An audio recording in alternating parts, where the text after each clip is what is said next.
Mudik selalu menjadi momen yang ditunggu-tunggu. Setelah 1 tahun bekerja di kota, akhirnya aku bisa pulang ke kampung halaman. Tahun itu aku pulang sendirian. Teman-temanku sudah berangkat lebih dulu, sementara aku harus menyelesaikan pekerjaan sampai malam terakhir sebelum libur. Ketika aku sampai di terminal, jam sudah menunjukkan pukul 11 malam. Terminal biasanya ramai saat musim mudik. Tapi malam itu terasa aneh. Terlalu sepi. Lampu-lampu neon di atas terminal berkedip pelan. Angin malam berhembus membawa bau aspal basah dan suara seng yang berderit. Aku berjalan sambil membawa tas ransel. Beberapa loket sudah tutup. Hanya ada satu warung kecil yang masih buka. Aku mendekat. "Pak, bus ke arah Banyuwangi masih ada?" Tanyaku. Penjual warung itu menatapku lama. Lalu ia berkata pelan, "Harusnya sudah tidak ada. Bus terakhir lewat jam 10. Aku menghela napas. Berarti aku harus menunggu sampai pagi. Aku duduk di bangku terminal yang dingin. Jam menunjukkan pukul 23.45.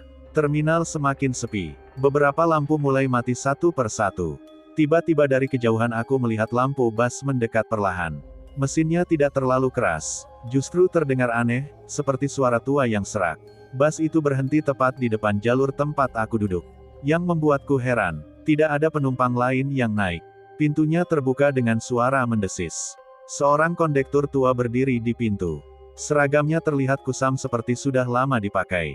Ia memandangku. "Ke timur?" tanyanya. Aku berdiri. "Iya Pak, ke Banyuwangi." Ia mengangguk pelan. "Naik saja. Ini bus terakhir." Aku tidak berpikir panjang. Aku naik ke dalam bus. Begitu masuk, aku langsung merasa ada sesuatu yang aneh. Di dalam bus itu sangat dingin. Padahal semua jendelanya tertutup. Lampu di dalam bus berwarna kuning redup. Dan yang paling aneh, penumpangnya diam semua. Tidak ada yang berbicara. Tidak ada yang bermain ponsel. Semua hanya duduk, menatap lurus ke depan. Aku duduk di kursi dekat jendela. Bus mulai berjalan. Terminal perlahan menghilang di belakang. Beberapa menit kemudian aku baru sadar sesuatu. Penumpang di depanku tidak pernah bergerak sejak tadi. Tidak mengubah posisi. Tidak menoleh. Tidak batuk, tidak melakukan apapun. Seolah mereka bukan manusia. Aku mencoba menenangkan diri. Mungkin mereka semua sedang tidur, pikirku. Namun ketika aku melihat lebih dekat, aku melihat sesuatu yang membuat bulu kudukku berdiri. Seorang penumpang di depan, wajahnya sangat pucat. Matanya terbuka, tapi tidak berkedip sama sekali. Bus terus melaju menembus jalanan gelap. Dan saat itulah aku mulai merasa, mungkin aku naik bus yang salah. Bus terus melaju. Di luar jendela hanya ada kegelapan dan hutan yang sesekali terlihat di bawah cahaya lampu jalan. Aku mencoba melihat ponselku. Jam menunjukkan pukul 0.32 malam. Sinyal hilang. Aku mulai merasa tidak nyaman. Aku memperhatikan penumpang lain. Jumlahnya sekitar 10 orang. Semua duduk diam. Tidak ada yang berbicara. Tidak ada suara selain mesin bus yang tua. Aku memperhatikan seorang bapak di kursi seberang. Ia menatap lurus ke depan. Wajahnya pucat, matanya terbuka lebar. Aku menunggu beberapa detik, lalu 1 menit, lalu 2 menit. Dia tidak berkedip sama sekali.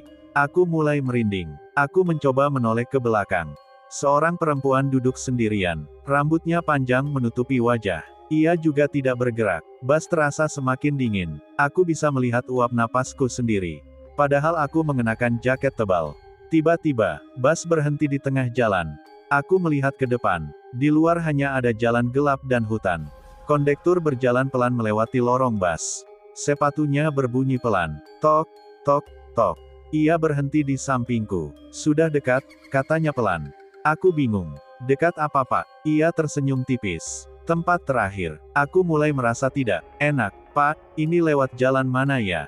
Kondektur tidak menjawab. Ia hanya berjalan kembali ke depan. Bus kembali berjalan. Dan saat itu aku menyadari sesuatu yang membuat tubuhku dingin. Penumpang di depan yang tadi kulihat. Sekarang kepalanya menoleh ke arahku. Padahal aku tidak melihat dia bergerak sama sekali. Matanya menatap langsung ke arahku. Kosong. Tidak ada ekspresi. Tidak ada kehidupan. Dan perlahan, satu persatu penumpang lain mulai menoleh ke arahku juga. Semua menatapku. Dalam diam, bus itu tiba-tiba terasa seperti penuh dengan mayat. Aku panik. Jantungku berdebar sangat keras. Semua penumpang sekarang menatapku. Tanpa suara, tanpa ekspresi. Aku mencoba berdiri. "Pak, saya mau turun." Sopir tidak menjawab. Bus terus melaju. Aku berjalan ke depan. Kondektur berdiri di samping sopir. Ia menatapku. Tidak bisa turun sekarang, katanya.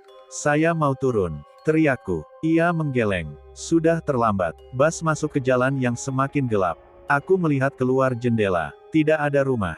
Tidak ada lampu. Hanya jalan kosong di tengah hutan.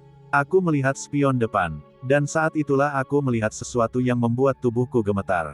Di kursi belakang, penumpang yang tadi duduk diam, sekarang berdiri semua. Mereka berjalan perlahan ke arah depan. Langkah mereka kaku, seperti tubuh yang sudah lama mati. Aku menoleh ke kondektur. Apa ini? Ia menatapku lama, lalu berkata dengan suara pelan. Bus ini, mengantar mereka yang belum sampai. Aku tidak mengerti. Belum sampai kemana? Ia menunjuk keluar jendela.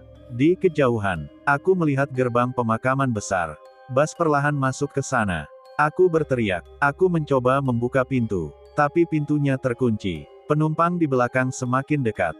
Wajah mereka pucat. Beberapa bahkan, terlihat seperti orang yang sudah lama meninggal. Bus berhenti. Mesin mati. Pintu terbuka. Kondektur menatapku. Kalau kamu masih hidup, lari sekarang. Aku tidak menunggu. Aku langsung berlari keluar bus. Berlari sekuat mungkin. Aku tidak berani menoleh ke belakang. Aku terus berlari sampai akhirnya aku melihat lampu jalan. Dan ketika aku menoleh kembali, bus itu sudah tidak ada. Tidak ada jejak, tidak ada suara mesin, hanya jalan kosong. Keesokan paginya aku kembali ke terminal. Aku bertanya pada penjaga lama di sana. Pak, tadi malam ada bus lewat jam 12. Penjaga itu menatapku heran. Lalu ia berkata pelan, bus malam yang lewat hutan itu. Aku mengangguk. Wajahnya langsung pucat. Itu bus yang kecelakaan 15 tahun lalu. Semua penumpangnya meninggal. Sejak saat itu, aku tidak pernah lagi berani naik bus malam sendirian saat mudik. Karena kadang, yang menjemput kita di jalan, bukan bus untuk orang hidup.